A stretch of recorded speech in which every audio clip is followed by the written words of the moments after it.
So, good day everyone. My topic today is all about routine activities theory. Routine activities theory was first articulated in series of papers by Lawrence Cohen and Marcus Felson.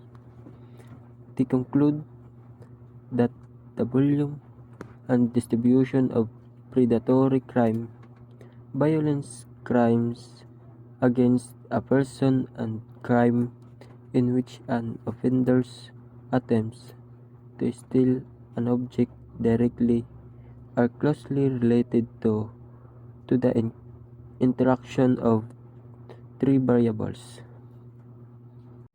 So, when we say routine theory activities, it is in criminology that the regular patterns of behaviors and daily activities that individuals engage in which can increase or decrease their likelihood of becoming victims or offenders.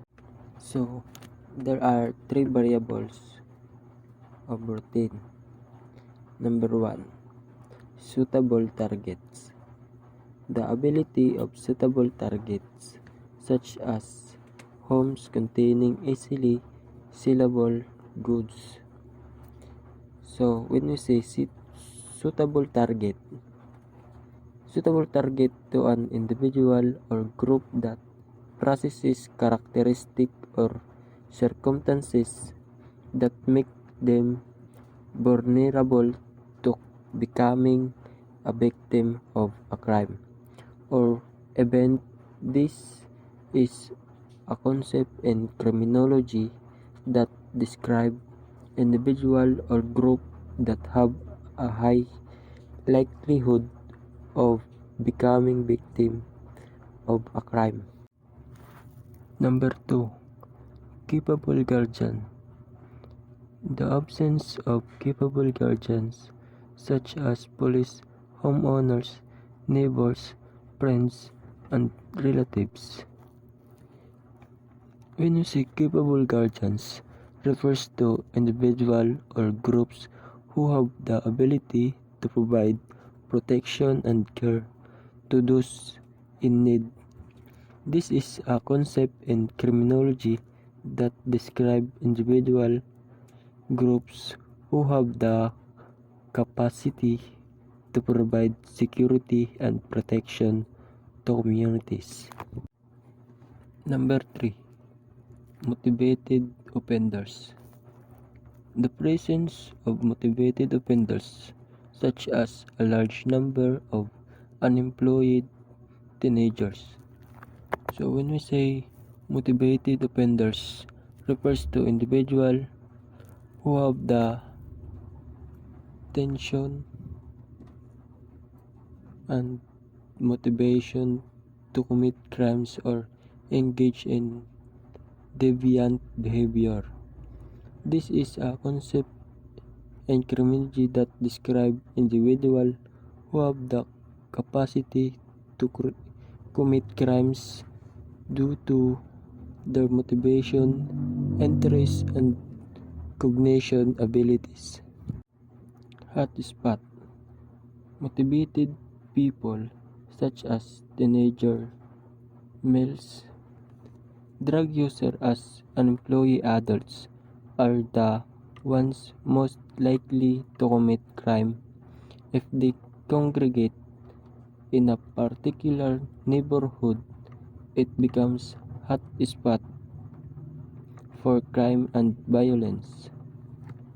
So when we say hot spot, at a hot spot refers to areas with high concentration in criminology that describes an area with a high risk of crime. Moral guardianship. Some criminologists believe moral belief and socialization may influence the routine activities that produce crime. So, sa moral guardianship naman is individual or group that provide guardians, protection, and care to those in need. It is a concept in criminology that describes individual or group that have a responsibility to provide moral guardians and protection to communities. Sa empirical support naman is empirical support. Cohen and Felson argue that crime rates increased between 1960 and 1980 because the number of adults caretaker at home during the day guardians had decreased as a result of increased female participation in the workforce.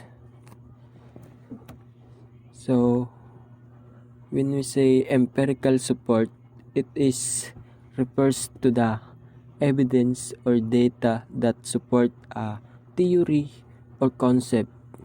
It is a concept in research that describe the result of studies or experiment that confirm a particular theories or concept.